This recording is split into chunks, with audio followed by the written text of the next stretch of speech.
Welcome back to my coverage of the ATP World Tour Finals. First off, a quick look back at last night's match played between Andrei Rublev and Rafael Nadal.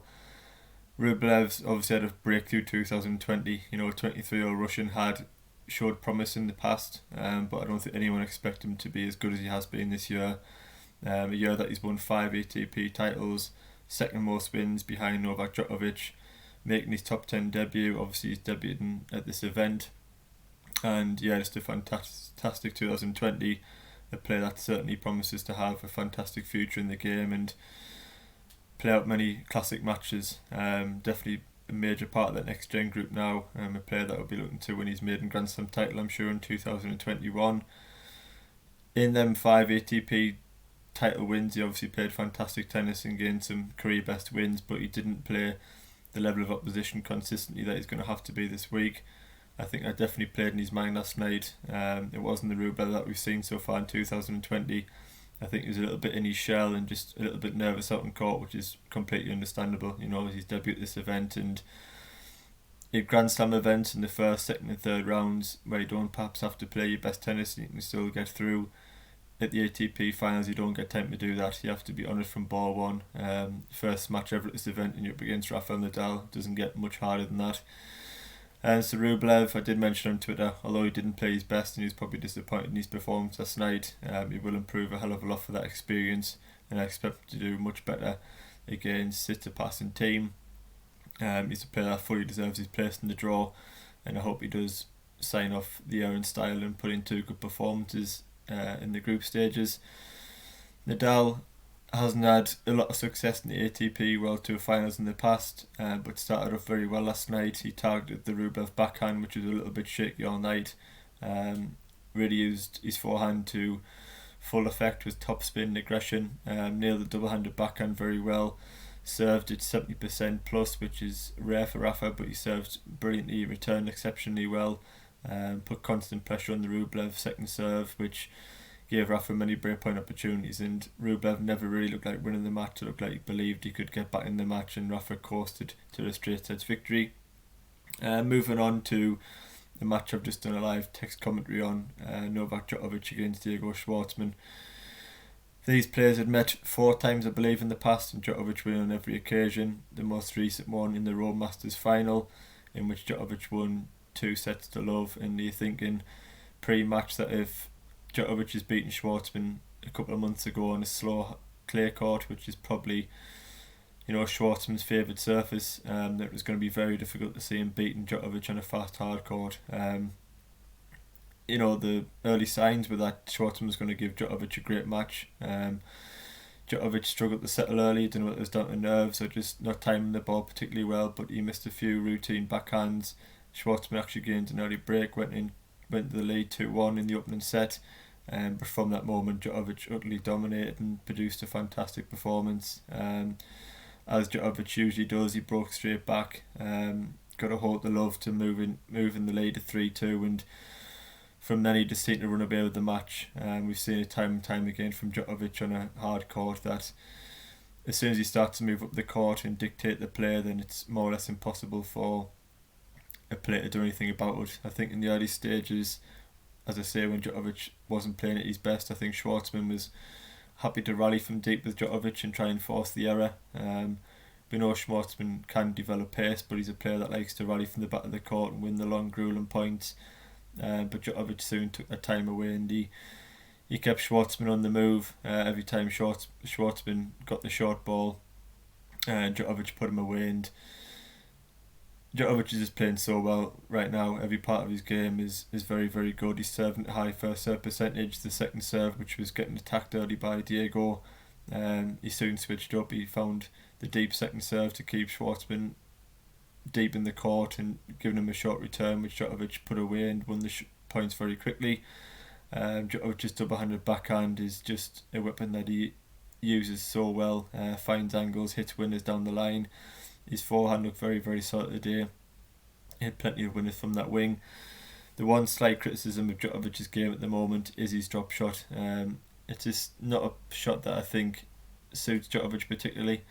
I think he's a player that strikes the ball so cleanly, and when he gets in a rhythm, he's almost unstoppable. And I think the drop shot sort of breaks that rhythm, and he doesn't particularly look comfortable or trusts it as much as he needs to, in my opinion. I think he won 0 from 4 drop shots today, which just shows he hasn't quite nailed it yet. I understand it's a different shot selection and probably switches up the pace and brings his opponent into the net, where Djokovic is a great player at passing players when they're at the net. But for me, when Djokovic is striking the ball as cleanly as he was today, down the line from side to side, keeping Schwartzman on the run and just bullying him, then the drop shot doesn't seem a natural play to me. But I'm sure Djokovic knows better than I do, and you can understand why he does it.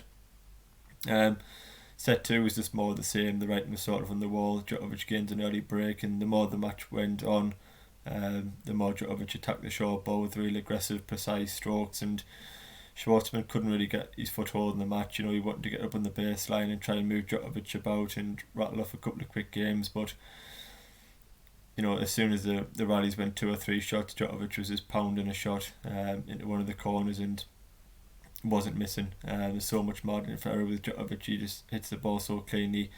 Every shot in the boot creates fantastic angles, and yeah, it was a brilliant performance of Djokovic. We know in the round robin format that every game is important, and Djokovic done it in double quick time, losing just 5 games in the end. So a perfect start to Djokovic's 2020 ATP Finals campaign.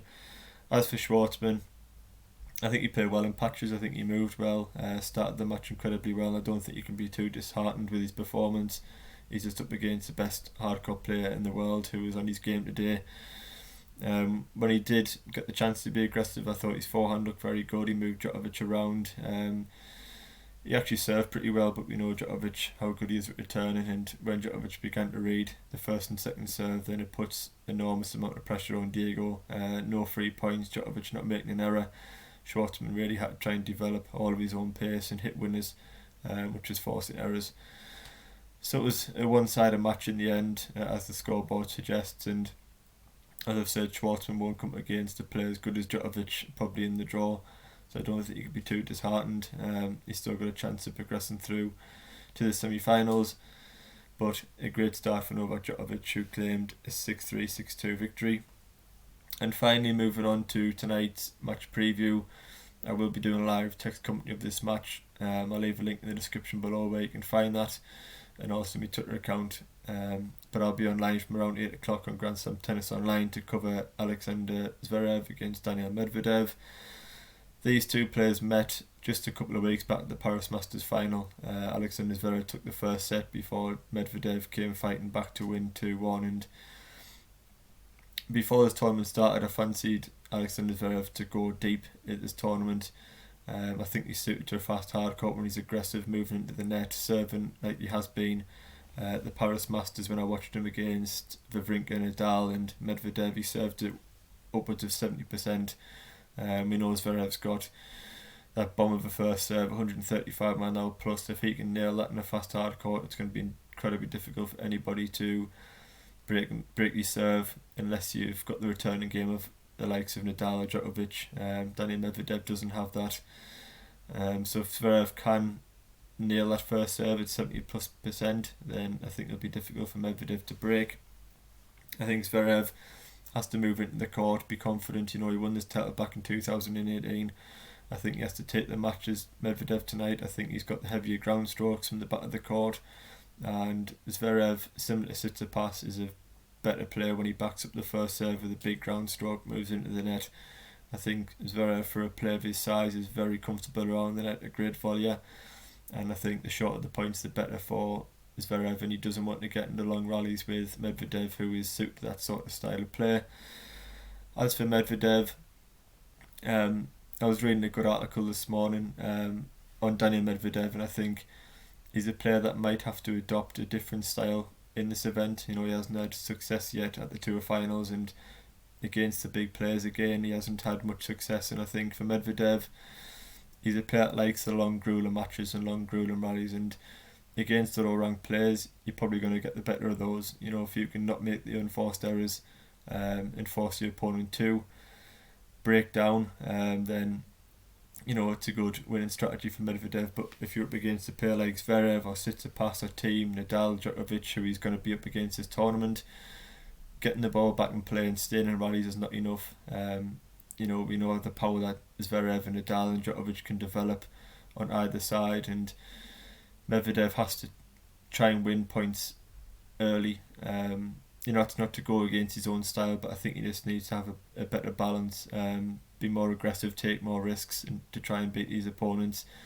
Tonight against Zverev, we know Zverev's going to look to go big, particularly on the first serve and particularly on the forehand.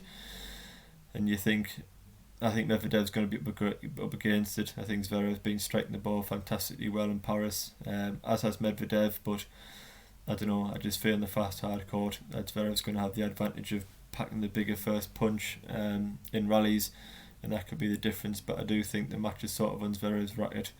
If he can get a short ball from Medvedev, it's up to him to put the ball away. But I've said in the past, and I was reading a comment from Tim Hedman, that a downfall of Alexander Zverev's game is his second serve, and it's a massive contrast in the fact that his first serve is arguably one of the best in the world, being very consistent, as I've just said, in the past few months, and his second serve is one of the almost unreliable of the top 16 players. Often serves 10 plus double faults a match, and in this event you can't afford to do that. The unforced error count has to be very minimal. You can't be giving 2 or 3 double faults in a game and gifting service breaks.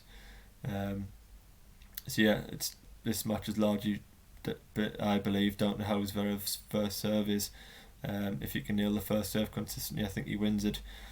If his forehand flails and his second serve is unreliable and he gifts Medvedev a break in each set, then again Daniel's a very good server, very capable of hitting winners of his own and winning tennis matches, as he's shown last month in Paris. But if I was to make a prediction, it would be Alexander Zverev to win the match in 3 sets.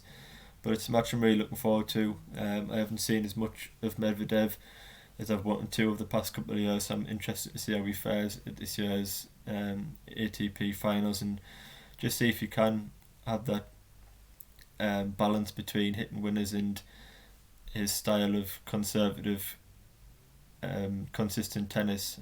It's not a criticism of Medvedev. I enjoy watching him. I think he's a very good counter-puncher.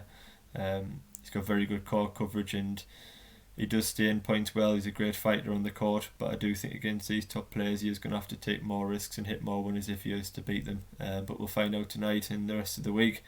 But it'll be another fantastic match.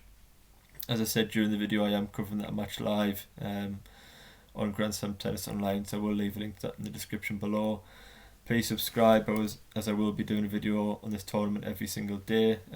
So subscribe to make sure you don't miss any of them. And also follow me on Twitter where I'm covering the event as well, so I'll leave a link to that in the description below. But thanks for watching another video. Please like and subscribe, and I will see you on the next one.